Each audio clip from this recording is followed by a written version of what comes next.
ठीक है। कल लास्ट क्लास में क्या बात हुई थी? ये बात हुई थी कि नोट लिखवाया था, शायद चेक करो।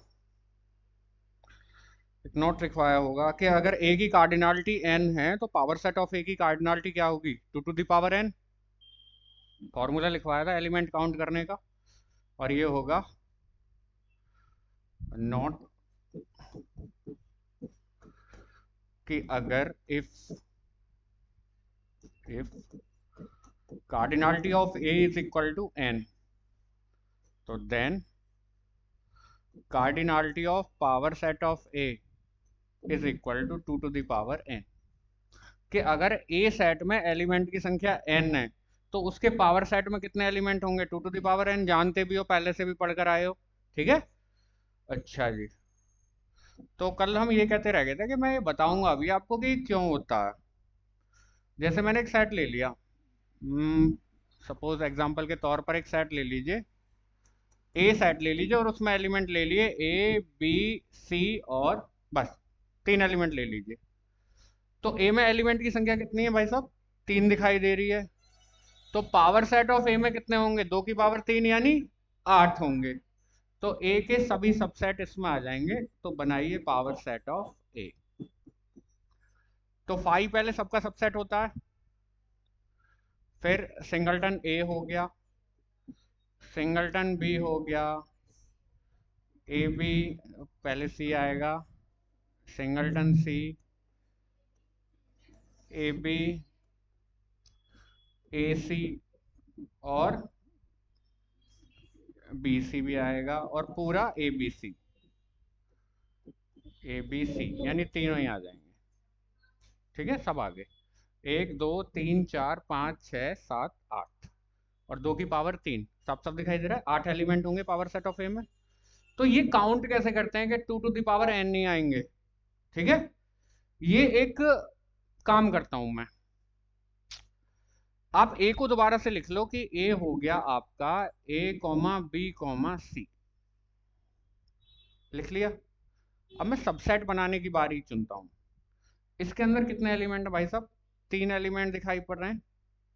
तो जब भी सबसेट बनाने का नंबर आता है तो मैं सबसेट बनाते समय एक ऐसे करके ब्रैकेट बना लेता हूं। बना लिया। अब ये जो ए है इसके पास बस 2 ही चॉइस हैं। कितनी चॉइस है? कि या तो ये सबसेट में बैठेगा या नहीं बैठेगा। टोटल चॉइस कितनी है इसके पास? 2 चॉइस। ध्यान से देखते रहना कि इसके पास 2 ही चॉइस है कि या तो इस सबसेट में जाकर बैठेगा। जब भी कोई सबसेट बनाने जा रहा हूं तो ए के पास कितनी चॉइस है? कि या तो इसमें बैठेगा या नहीं बैठेगा, और कोई तीसरी चीज तो हो नहीं सकती। बी के पास भी कितनी चॉइस है? 2 चॉइस है।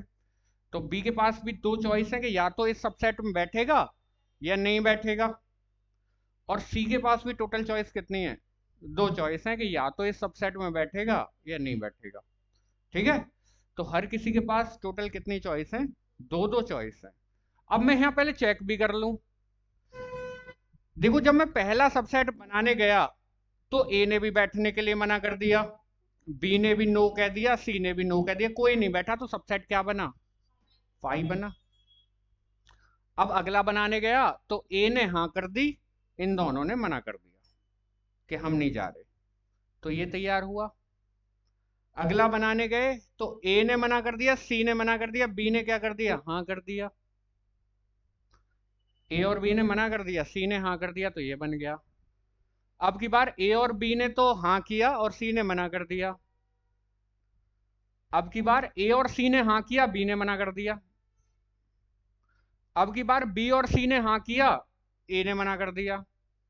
और अब की बार तीनों ने ही हाँ कर दिया, तो तीनों ही चले गए। और कोई चॉइस बची ही नहीं, और कोई कॉम्बिनेशन नहीं बचा। तो आपको दिखाई दे रहा है कि इसके पास भी 2 चॉइस हैं, इसके पास भी कितनी चॉइस है? 2 चॉइस। इसके पास भी, अगले के पास कितनी चॉइस है? 2 चॉइस। इसके पास भी कितनी चॉइस है? 2 चॉइस। सबके पास 2 चॉइस है। टोटल एलिमेंट कितने हैं? 3 एलिमेंट हैं। तो इसलिए चॉइसेस की संख्या कितनी हो जाएगी? 2 to the power 3 यानी 8। तो कितने सबसेट बन सकते हैं? 2 की पावर 3 यानी 8। इसलिए ये फॉर्मूला होता है 2n, क्योंकि इसमें n एलिमेंट है, हर किसी के पास चॉइस कितनी है, 2 चॉइस, तो पावर सेट ऑफ ए में कितने एलिमेंट आ जाएंगे, 2n। क्लियर होगी बात? चलिए ये एग्जांपल के तौर पर लिख लेंगे, और यहाँ आपको दिखाई दे रहा है कि हेयर, ये हटा देता हूं मैं, ये साइड में कर लो, ठीक है, जो जरूरी चीजें हैं उनको आप लिख लेंगे। तो हेयर कार्डिनलिटी ऑफ ए या number of element, n A से भी लिखते हैं, ऐसे भी लिख देते हैं, कैसे ही लिख दो, 3, तो then cardinality of power set of A is equal to 2 to the power 3, that is 8। साथ लिखने की कोशिश ना करो, बाद में मिल जाएगा, ठीक है। चलें आगे। तो आपका सेट खत्म हो गया, पावर सेट खत्म हो गया, एम्प्टी सेट आपने जान लिया, सेट के बारे में सब कुछ जान लिया, नोन सेट आपको पता चल गए, नेचुरल नंबर का होता है, होल नंबर का, इंटीजर का, रेशनल का, इरेशनल का, रियल का, और फिर हमने कॉम्प्लेक्स की बात करी थी। और अब बात करते हैं एक और term, Cartesian product. Cartesian product, क्योंकि रिलेशन से पहले ये पढ़ना बड़ा जरूरी हो जाएगा।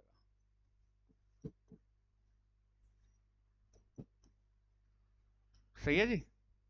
कार्टेशियन प्रोडक्ट, ये दो सेट की मल्टीप्लाई है, ठीक है, दो सेट की क्या है, मल्टीप्लाई। दो सेट की मल्टीप्लाई दो तरीके से करी जा सकती है, एक इंटरनल और एक्सटर्नल, ये इंटरनल वाला है, ठीक है।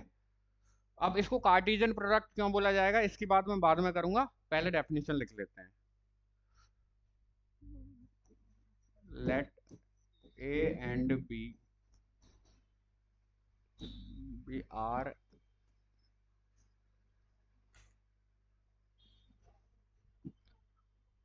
any two sets,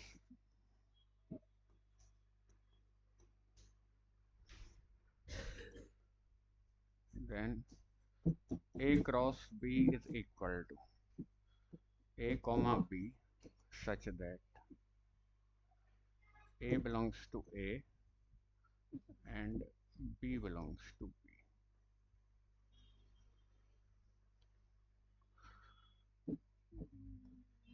is called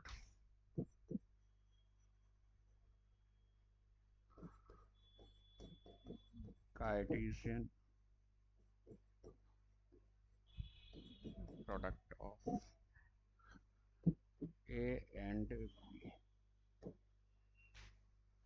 ठीक है। A cross B he define कर दिया हमने, तो A क्रॉस B देखो, A क्रॉस B में ऐसे सारे एलिमेंट आ जाएंगे, ठीक है, या फिर अंदर वालों को पहले क्या बोल दो, ऑर्डर्ड पेयर बोल दो, ऐसे सारे ऑर्डर्ड पेयर आ जाएंगे जिनमें पहले वाला एलिमेंट बिलोंग करेगा पहले सेट से और दूसरे वाला एलिमेंट बिलोंग करेगा दूसरे सेट से। पहले बनाकर देख लेते हैं। अगर बात करूं मैं एग्जांपल की, तो मान लो कि लेट ए बराबर, ए आपका है ए कोमा बी और बी आपका है सी कोमा डी। तो आप ए क्रॉस बी बनाने जाएं, ये आपने किया भी है बारे में, A cross A comma C, A comma D, B comma C और बी कोमा डी, ठीक है, करना सीख गए। अब आप लोग एक चीज देखो, मैंने सारे कॉम्बिनेशन ले लिए, और इन कॉम्बिनेशंस को क्या बोलते हैं, ऑर्डर्ड पेयर्स बोलते हैं। पेयर इसलिए क्योंकि इसमें दो मेंबर हैं, और ऑर्डर्ड इसलिए क्योंकि अगर आपने आगे पीछे कर दिया, अगर आपने आगे पीछे कर दिया, आप ऐसे नहीं लिख सकते ए कोमा सी कभी भी बराबर नहीं होता सी कोमा ए के, ठीक है। ऑर्डर्ड यानी कौन आगे रहेगा कौन पीछे रहेगा, मायने रखता है ये। सेट ऑलवेज अनऑर्डर्ड होते हैं। अगर सेट की बात करूं तो चाहे आप ए कोमा बी लिख लो, वो ऑलवेज बराबर आता है बी कोमा ए के। तो सेट जितने भी होते हैं वो अनऑर्डर्ड होते हैं, लेकिन इनको साफ साफ क्या बोला जा रहा है, ऑर्डर्ड पेयर्स। इनको क्या बोल रहे हैं हम, ऑर्डर्ड पेयर्स बोल रहे हैं। तो जो कार्टेशियन प्रोडक्ट है वो भी अपने आप में सेट है, वो अपने आप में क्या है, सेट है, और इसके एलिमेंट जो आते हैं इनको क्या बोलता हूं मैं, ऑर्डर्ड पेयर्स बोलता हूं, ठीक है। और कोई भी एक ऑर्डर्ड पेयर उठाकर देख लो, उस ऑर्डर्ड पेयर में जो पहले वाला एलिमेंट है वो पहले सेट से आ रहा होगा और दूसरे वाला एलिमेंट दूसरे सेट से आ रहा होगा। करना सीख गए? कैसे करेंगे? आपको मल्टीप्लाई करना आ गया दो सेट्स की, कि ए comma C, A comma D, B comma C और बी कॉमा डी। आगे बात समझ में? बोलो कोई प्रॉब्लम हो तो।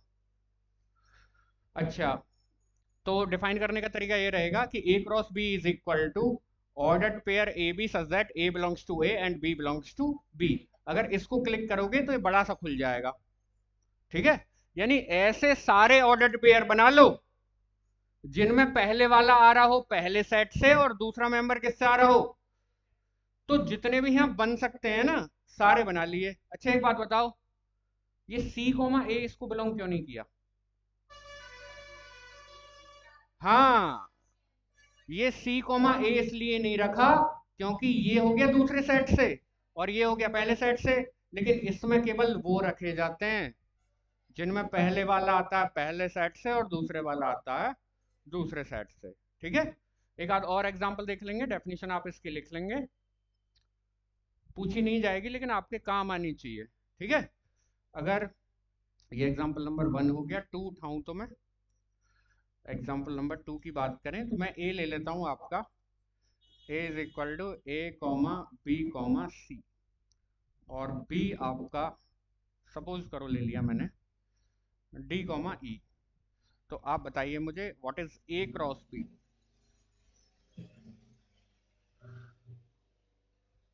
ए cross B A comma D हो जाएगा,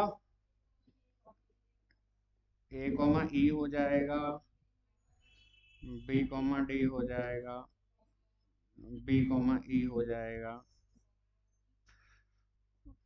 C comma D, C comma ई।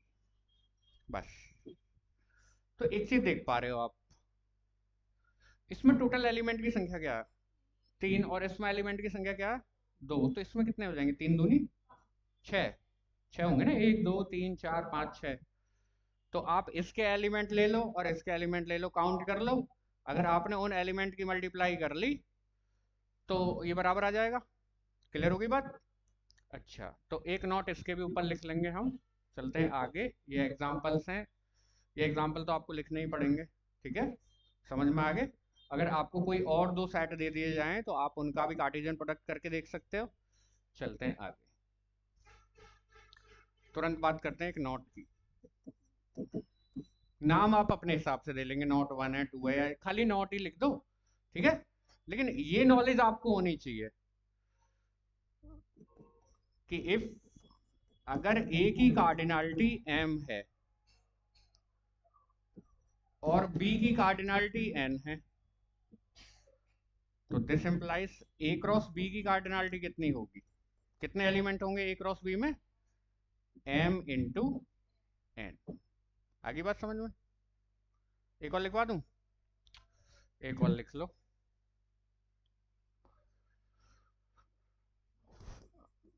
एक और नोट लिख लो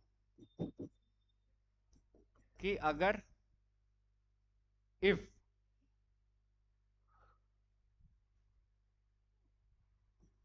अगर ए आपका फाई है, ए आपका फाई है और बी आपका नॉट इक्वल टू फाई है, तो फिर ए क्रॉस बी क्या हो जाएगा? फाई हो जाएगा। जैसे जीरो की मल्टीप्लाई होती है ना, जीरो कर देती है, ऐसे ही। और सिमिलरली या ऑल्सो अगर ए आपका नॉट इक्वल टू फाई है और बी आपका इस बार फाई हो गया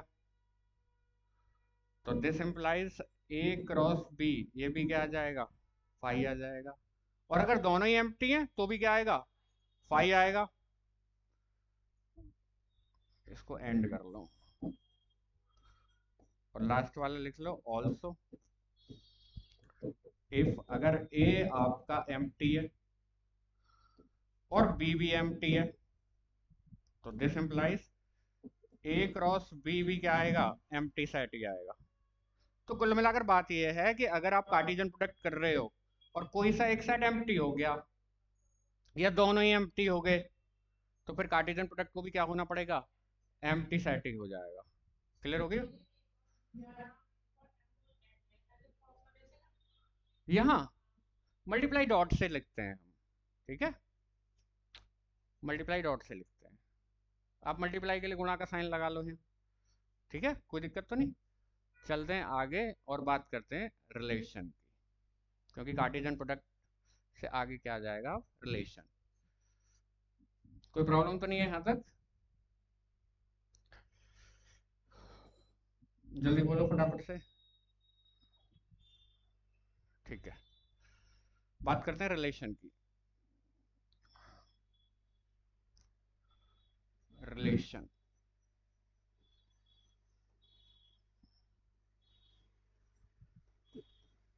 बताना क्या होता है रिलेशन, पढ़ा होगा, संबंध।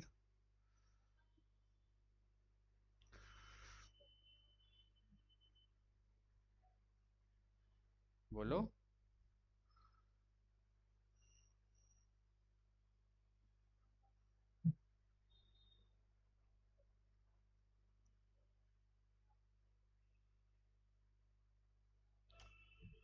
कुछ आ रहा है याद, ट्वेल्थ में पढ़ा हुआ होगा।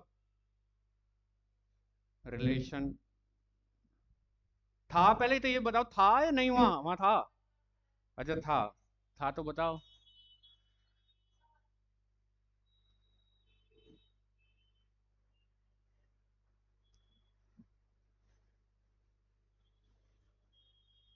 नहीं आ रहा याद, डेफिनेशन लिख लो पहले, अभी आ जाएगा कि लेट ए एंड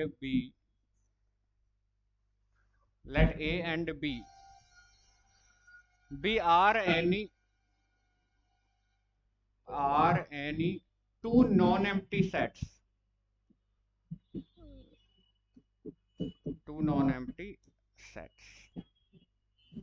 ए और बी आपके कैसे हैं, दोनों ही नॉन एम्प्टी हैं। नॉन एम्प्टी मैंने क्यों रखे, इस बात को भी बता दूं पहले ही, कि अगर एक भी एम्प्टी हो गया तो कार्टेशियन प्रोडक्ट क्या हो जाएगा, एम्प्टी सेट हो जाएगा, ठीक है, एम्प्टी सेट हो जाएगा। और चूंकि यहाँ रिलेशन में दो सेट के लिए पढ़ रहा हूँ, और रिलेशन से ही मैं आगे फंक्शन की तरफ ले जाने वाला हूँ, तो इसलिए फिलहाल मैंने इन दोनों को क्या रखा है, नॉन एम्प्टी रखा है। क्लियर होगी? तो then any subset R of A cross B, किसका सबसेट, ए क्रॉस बी का सबसेट, कौन, R, is called a relation,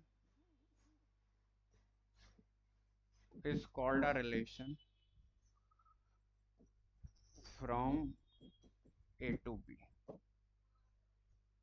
ठीक है, मैंने यहाँ दोनों सेट्स को जान मानकर नॉन एम्प्टी लिया, क्योंकि मैं रिलेशन से किसकी तरफ बढ़ूंगा, फंक्शन की तरफ। अब let A and B B are any two non empty sets, तो then any subset R of A cross B is called a relation from A to B and is denoted by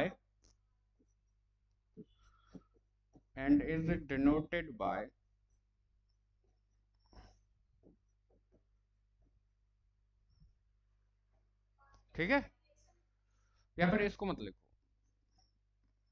example उठा लो direct.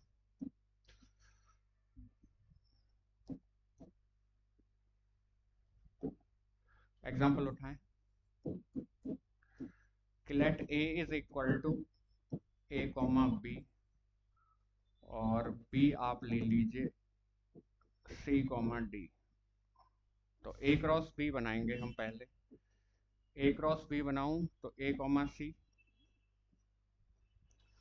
B comma C, A comma D, और B comma D. Define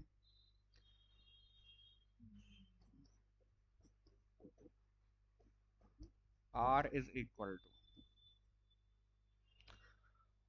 आपके सामने ए cross B आ गया, ए cross B बनाना सीख लिया, Cartesian product आपने ए और B का। आप क्या काम कीजिए, इसमें से कुछ एलिमेंट उठाकर इस आर को तैयार कीजिए, क्योंकि आर क्या रहना चाहिए, सबसेट होना चाहिए किसका, ए क्रॉस बी का। तो बनाइए इसमें से एलिमेंट, बताइए कौन कौन से लूं, कौन कौन से ले लूं एलिमेंट? ए बी ले ली, ए बी तो है ही नहीं इसमें, ए बी तो है ही नहीं। अच्छा, एक तो ए सी ले लिया, और भी कोई लूं?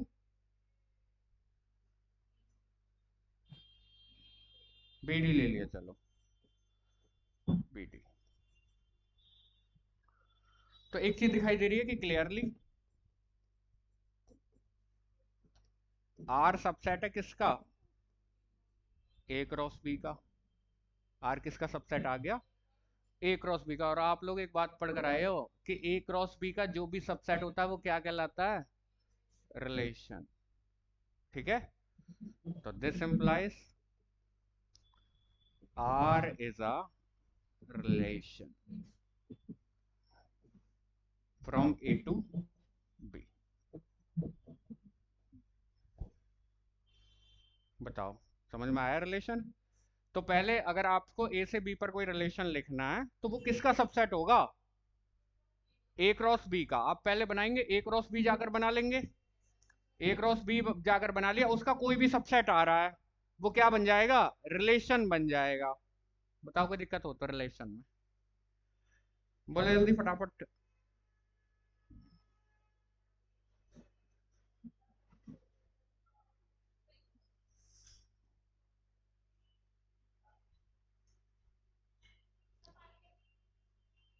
पानी ले लो, पी लो। हाँ, नहीं, आप सारे के सारे एलिमेंट उठाकर बना लो, एक उठाकर बना लो, दो उठाकर बना लो, या एक भी उठाकर मत बनाओ, एम्प्टी रख लो। ठीक है, या एम्प्टी रख लो। तो चलो एम्प्टी अलग से डिफाइन कर ही देते हैं, एम्प्टी रिलेशन एम्प्टी अलग से ही डिफाइन कर देते हैं। तो empty relation,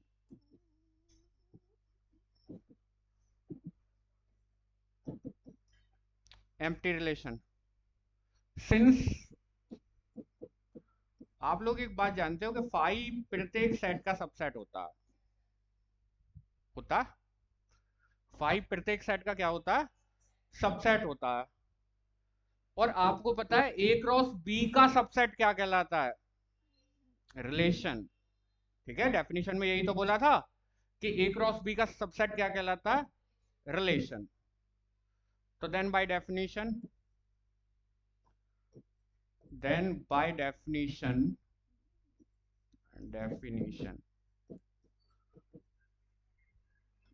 phi is a relation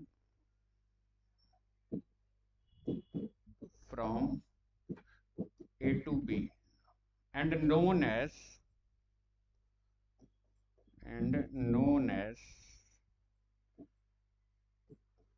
empty relation।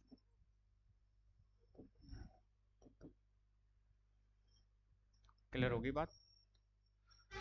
आप अभी तक अपनी डेफिनेशन पर अडिग थे पीछे कि ए क्रॉस बी का कोई भी सबसेट उठा लूं मैं, ए क्रॉस बी का कोई भी सबसेट क्या बन जाएगा?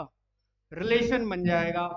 अब फाई भी तो सबसेट होता है हर किसी का, तो इसलिए फाई ने रिलेशन की डेफिनेशन पूरी कर दी। तो चूंकि फाई भी सबसेट है ए क्रॉस बी का, तो इसलिए बाय डेफिनेशन फाइव भी क्या बन जाएगा? रिलेशन बन जाएगा ए से बी पर, और यही रिलेशन क्या जाना जाता है? Empty relation. आगे बात। लेकिन आपके लिए जो काम करने की चीजें आएंगी वो रिलेशन आएगा एक सिंगल सेट पर, क्योंकि आपने कुछ नाम सुने होंगे छोटी क्लासेस में। रिफ्लेक्सिव नहीं सुने?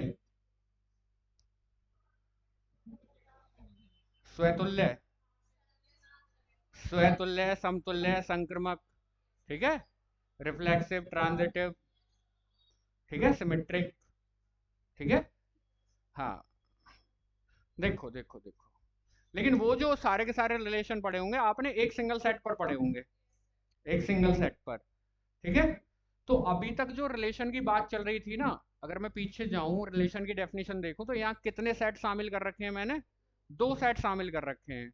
लेकिन अब मैं दो सेट पर काम नहीं करूंगा, काम करूंगा मैं केवल एक सेट पर। ठीक है, तो इसके लिए एक काम करते हैं, आगे आ जाते हैं। Relation on a set, relation on a set. ये रिलेशन कितने सेट पर है? एक सेट पर, क्योंकि बोला हुआ है ना relation on a set.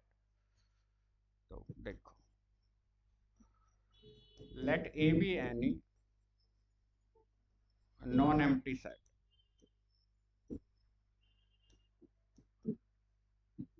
Non empty set, then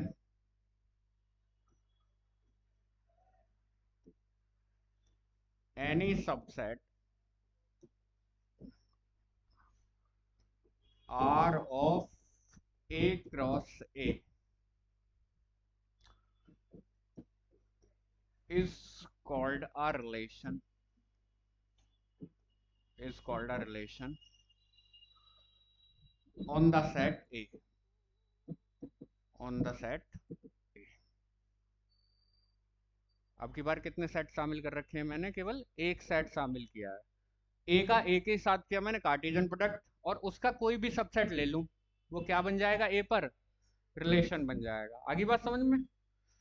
और बात कर लो एग्जाम्पल की। एग्जाम्पल की अगर बात करूं कि let A is equal to, छोटा सा ही बना लो, ए कॉमा बी, और दूसरा सेट भी यहाँ क्या है? ए ही है। तो ए कॉमा बी। अब आप एक काम कीजिए, ए क्रॉस ए करिए। तो ए क्रॉस ए करें तो A comma A, B comma ए आएगा, ए कॉमा बी लिख लो चलो। हाँ, ए कॉमा बी आएगा, बी कॉमा ए और बी कॉमा बी। ठीक है। अब आप कुछ कह रही थी अभी। आप क्या कह रही थी कि केवल दो ही उठाने? नहीं जी, आपकी मर्जी है। ये टोटल कितने? चार। इनमें से कितने ही उठाकर बना लो आर। आप बताओ कितने उठाकर बनाऊं? वी हैव, बताओ कितने उठाऊं? कितने उठाऊं? एक उठाऊं बस? चलो मैंने उठा लिया, ए कॉमा बी उठा लिया। उठा लिया। ये एलिमेंट इसके अंदर नजर आ रहा है, तो आर हो जाएगा subset clearly. R is a subset of A cross ए।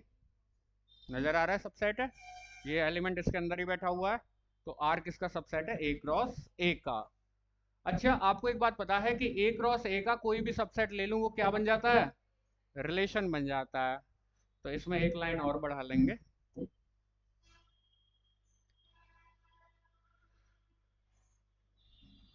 तो this implies R is a relation on the set A। बताइए जी, रिलेशन ऑन अ सेट में कोई प्रॉब्लम हो तो?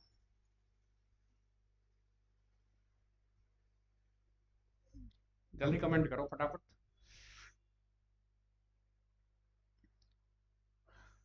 Relation on a set. ठीक है।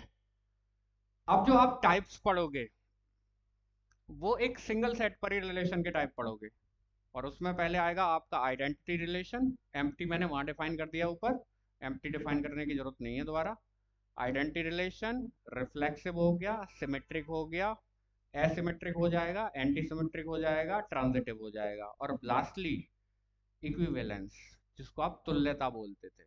ठीक है। और इनको करने के बाद रिलेशन हमारे पूरे हो जाएंगे, और रिलेशन के बाद स्विच करेंगे हम फंक्शन पर। वहां फंक्शन की डेफिनेशन पढ़ेंगे, क्या डोमेन है, क्या डोमेन को डोमेन है। उसके बाद टाइप्स पढ़ लेंगे, वन वन ऑन टू। ठीक है, जितना आपका ग्रुप के लिए पर्याप्त है उतना हम देखते रहेंगे, वन वन ऑन टू। ठीक है। और फिर तुरंत हम डेफिनेशन लिखेंगे बाइनरी ऑपरेशन की। बाइनरी ऑपरेशन में ये ए क्रॉस ए आपका यूज होगा, तो ये आप यहाँ पढ़ दे रहे हो। ठीक है। बाइनरी ऑपरेशन, और बाइनरी ऑपरेशन के तुरंत बाद स्टार्ट हो जाएगा आपका ग्रुप। चले आगे, चलते हैं। तो टाइप्स ऑफ रिलेशन।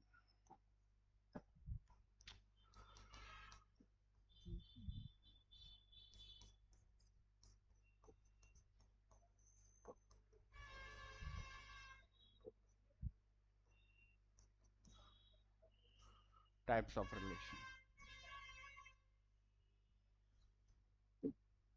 और नंबर फर्स्ट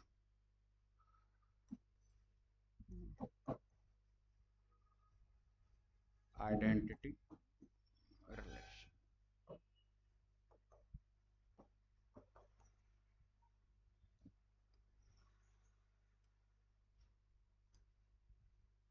चलो यहीं कर लेते हैं इसका काम। देखो जी, आइडेंटिटी रिलेशन, क्योंकि अगर आपने आइडेंटिटी रिलेशन नहीं पढ़ा तो आप रिफ्लेक्सिव नहीं पढ़ पाओगे, जिसको आप हिंदी में क्या बोलते थे, स्वतुल्य। ठीक है, तो let A be any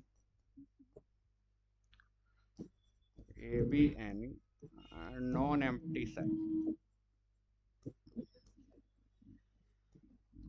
set, then define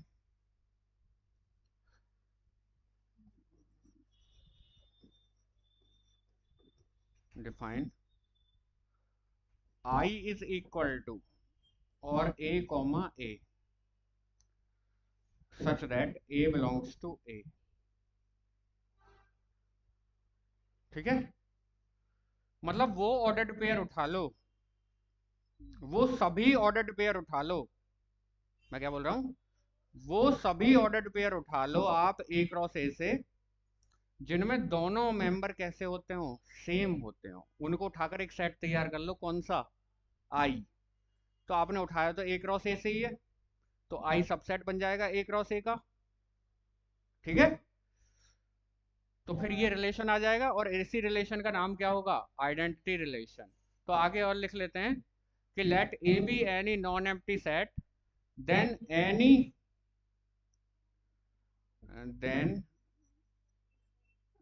any subset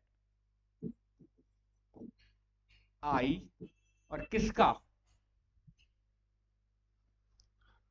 of A cross A, defined as I is equal to, वो सारे ऑर्डर्ड पेयर उठा लो जिनमें दोनों मेंबर कैसे रहते हो, सेम रहते हो। दोनों मेंबर कैसे रहते हो, सेम रहते हो। ठीक है, is known as identity relation on A। आई बात समझ में, एग्जाम्पल देकर मैं बनाकर बताऊंगा, लेकिन अभी ये तरीका करना है आपको कि ए क्रॉस ए से उन ऑर्डर्ड पेयर को लेकर सेट बना लो, उन सभी ऑर्डर्ड पेयर को लेकर सेट बना लो जिनमें दोनों मेंबर कैसे रहते हो, सेम रहते हो। अभी एग्जाम्पल से बात कर लेंगे, डेफिनेशन आपको लिखनी है, याद करनी है, पढ़नी है, और चलते हैं एक एग्जाम्पल की बात करते हैं। अगर मैं बात करूं एग्जाम्पल की, तो ले लो कि लेट ए बराबर क्या हो गया, ए हो गया ए कॉमा बी, बस इतना ही रहने दो चलो। ठीक है, तो ए क्रॉस ए करें, ये आएगा ए comma A, A comma B, B comma A, B comma ए, और बी कॉमा बी।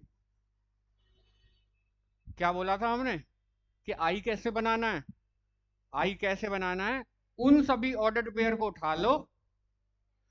हाँ हाँ, तो we have I is equal to उन सभी, एक वर्ड यूज हो रहा है सभी, ऐसा मत करना ये उठा लिया ये छोड़ दिया। ठीक है, तो ए कॉमा ए और बी कॉमा बी उठा लिया, तो आई क्या, पहली बात तो आई इसका सबसेट है, इसके अंदर से ही आ रहे हैं। ठीक है, तो आई क्या बन गया, यहाँ आइडेंटिटी रिलेशन बन गया। ठीक है, तो देन बाय डेफिनेशन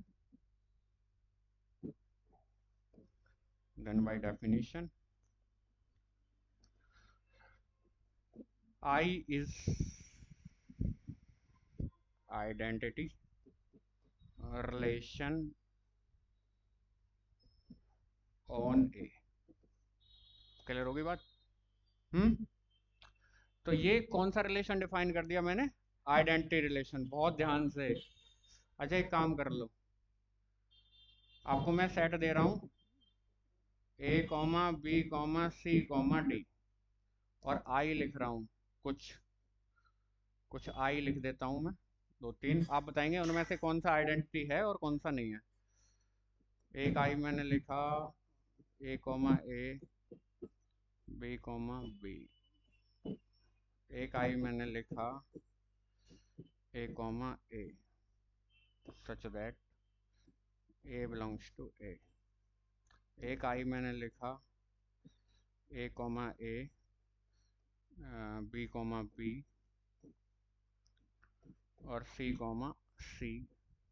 और एक आई और मैं लिखूंगा अभी, A comma A, B comma B, C comma C, D comma D. First, second, third और फोर्थ। बताओ कौन आइडेंटिटी रिलेशन बनेंगे इस ए के ऊपर। जल्दी बताइए जी, आप लोग बताइए कौन आइडेंटिटी रिलेशन बनेंगे और कौन नहीं बनेंगे। हम्म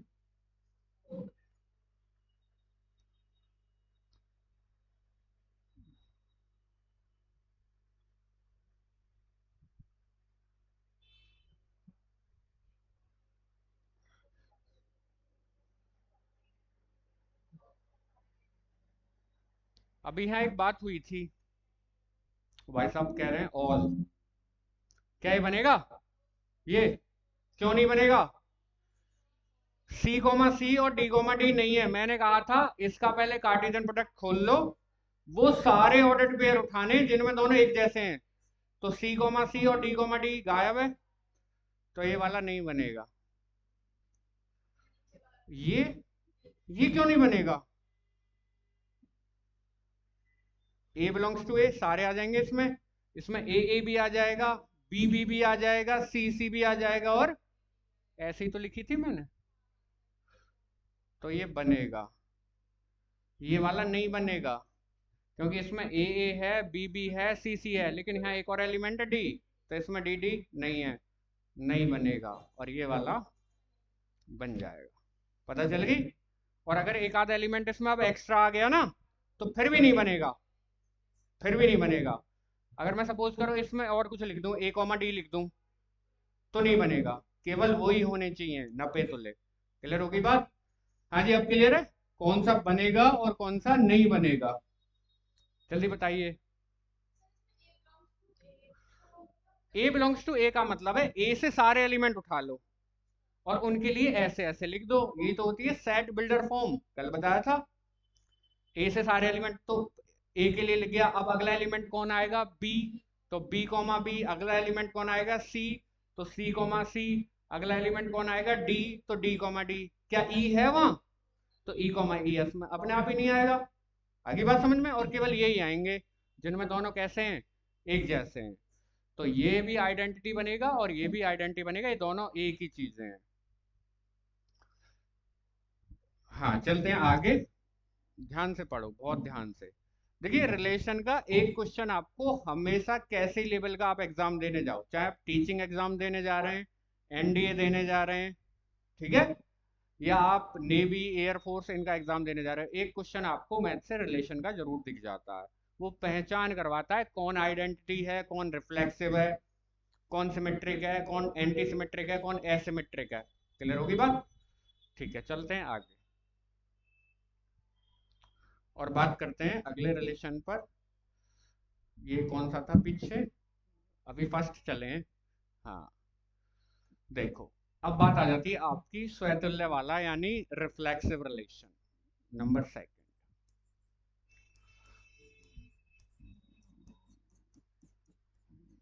reflexive relation,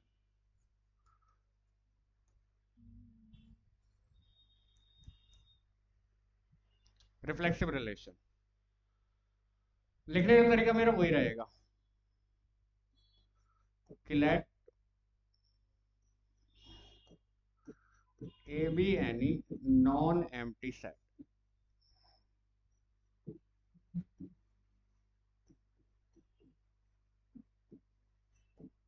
then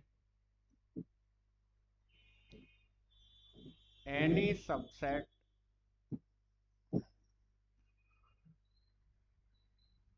R of A cross B, A cross A is said to be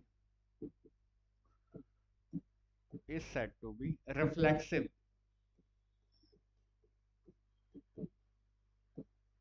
on A if and only if I is contained in R. I क्या है? Identity relation. अगर R के अंदर आपको आइडेंटिटी कंटेन दिख गया तो अपने आप ही रिलेशन क्या हो जाएगा? रिफ्लेक्सिव हो जाएगा। देखो कितना बढ़िया तरीका है पहचानने का।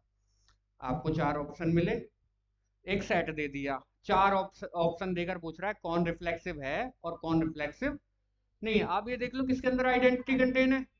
जिसके अंदर आइडेंटिटी कंटेन नहीं है वो अपने आप ही नहीं बनेगा। एग्जाम्पल से समझाते हैं। अगर मैं एग्जाम्पल की बात करूं, अच्छा, अगर रिफ्लेक्सिव है तो उसके अंदर कौन कंटेन हो जाएगा? आइडेंटिटी। और अगर रिलेशन के अंदर आइडेंटिटी कंटेन हो रहा है तो रिफ्लेक्सिव। दोनों तरफ से ट्रू है, क्योंकि बीच में कौन लगा रखा है मैंने? कौन लग रहा है? If and only. एग्जाम्पल की बात करते हैं।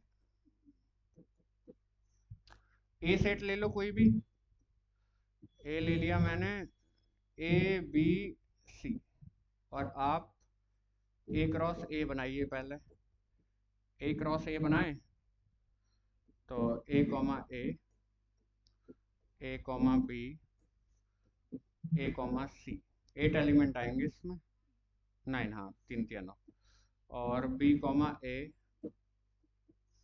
B comma B, B comma C, C comma A, C comma B, C comma C. इसका मैं एक कि वी हैव या लेट ले लो कि let R is equal to, मैं इसका कोई सबसेट उठा रहा हूँ ए क्रॉस ए का, आर नाम का, मैं अपनी मर्जी से उठा देता हूँ। मैं उसमें ले रहा हूँ ए कॉमा ए कॉमा बी ले लिया मैंने, ए कॉमा सी ले लिया, बी कॉमा बी ले लिया,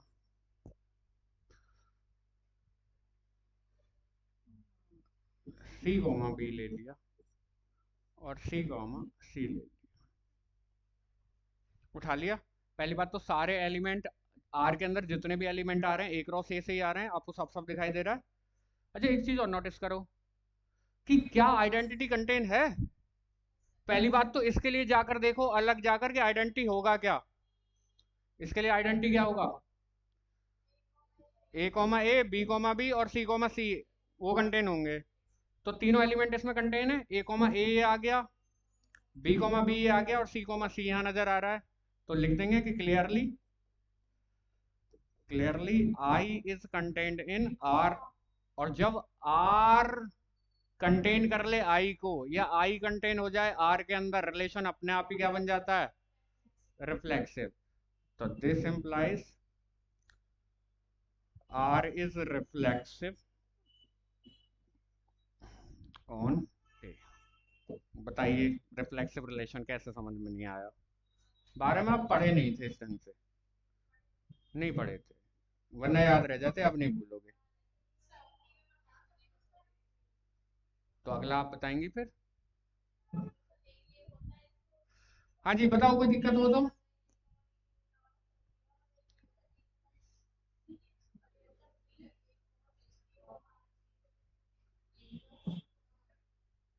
ठीक है। अच्छा, एक एग्जांपल उठाकर अभी देखते हैं कौन सा बनेगा और कौन सा नहीं बनेगा। मैं सपोज करो एक साइड में, अगले पेज पर देख लो। अगर मैं एक और एग्जांपल दिखाऊं आपको,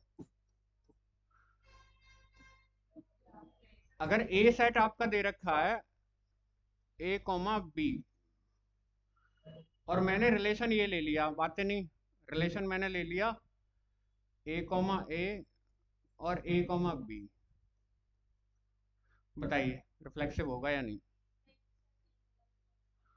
क्यों नहीं होगा?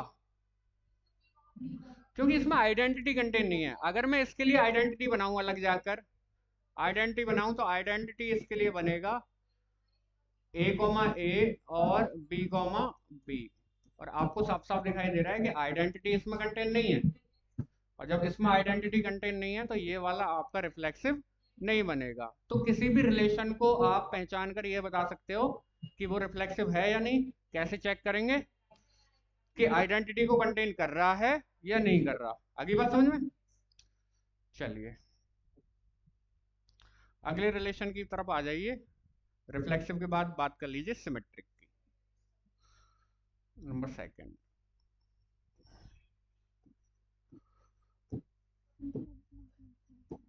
Symmetric relation.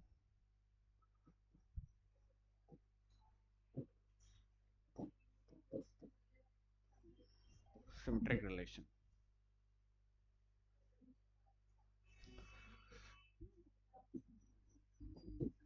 let A be any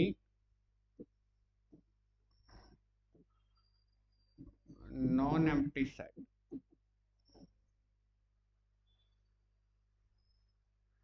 then नहीं, अभी बताऊंगा। then any subset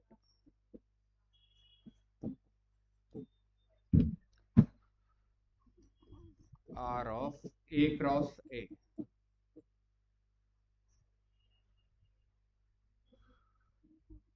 A cross A is said to be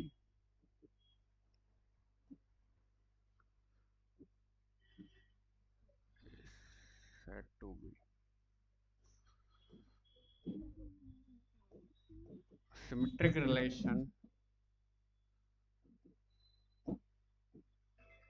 on A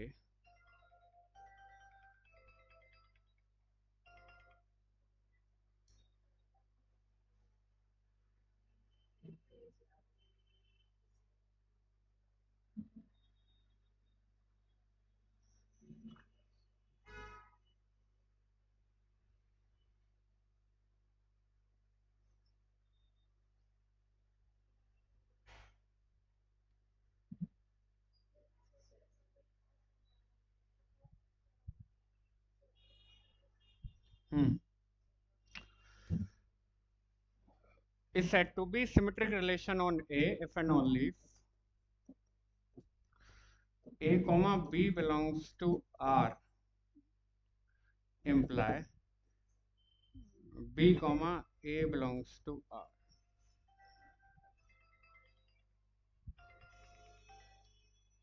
उसे कहते हैं ना क्लास ले रहे हैं। हाँ जी,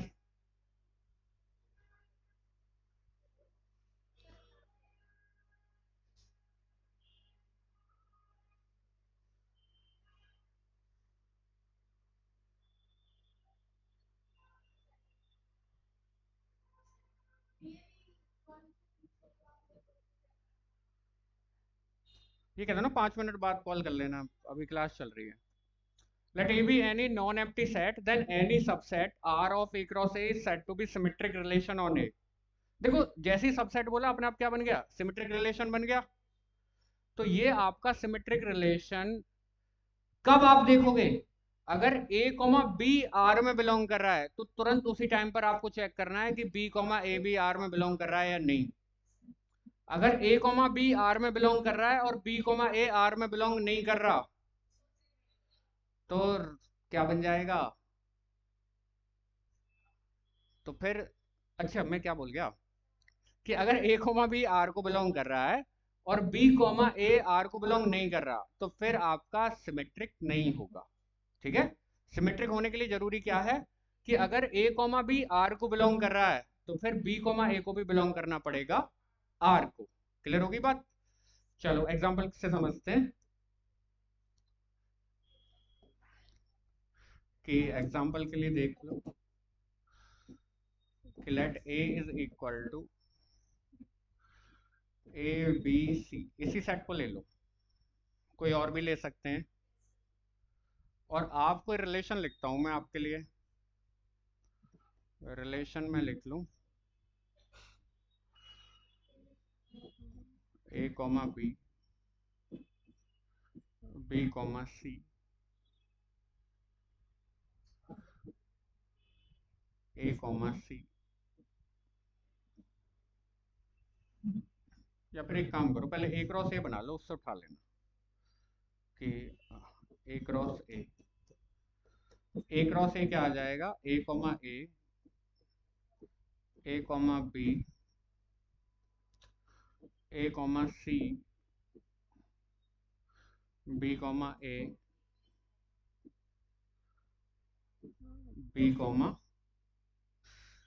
B comma B, B comma C, C comma A, C comma B और सी कॉमा सी। ठीक है। अच्छा, इसी में से उठाकर आप आर तैयार कर लो, आर तैयार कर लूं। इसी में से उठाकर मैंने आर तैयार कर लिया कि let R is equal to, बताओ कौन कौन से एलिमेंट उठाऊं। ए कॉमा ए उठा लिया, ए कॉमा बी उठा लिया, और बताओ बी कॉमा सी उठा लिया, और बी कॉमा ए भी उठा लिया। चलो चलो, कोई सा आगे पीछे सेट में लिख सकते हैं, अनऑर्डर्ड होता है, कोई दिक्कत नहीं है। अब चेक करने का तरीका ये है, पहले आप इस पर आओ। ये कंडीशन क्या कह रही थी कि अगर ए कॉमा बी आर को बिलोंग कर रहा है तो उसी टाइम पर चेक करना है कि उसका उल्टा भी आर को बिलोंग कर रहा है या नहीं। ये ठीक है, यानी अगर ए रिलेट कर रहा है बी को तो ये देखना है बी भी ए को रिलेट कर रहा है या नहीं कर रहा। ए कॉमा ए का उल्टा करो, ए कॉमा ए ही आएगा और वो इसमें है। ए कॉमा बी का उल्टा करो, बी कॉमा ए वो इसमें है। बी कॉमा बी का उल्टा करो, वो इसमें है। सी कॉमा सी का उल्टा करो, ये इसमें है। और बी कॉमा ए का उल्टा करो, क्या बनेगा, और वो भी इसमें है। तो clearly R is symmetric on A। पता चलेगा सिमेट्रिक रिलेशन। ठीक है। अच्छा, सिमेट्रिक तो है ही, रिफ्लेक्सिव के लिए चेक कर लें। आइडेंटिटी कंटेन हो रहा तो कैसा हो गया, रिफ्लेक्सिव हो गया। क्लियर होगी बात। लेकिन अभी फिलहाल क्या पढ़ रहे हैं हम, सिमेट्रिक रिलेशन। ठीक है जी, कोई प्रॉब्लम।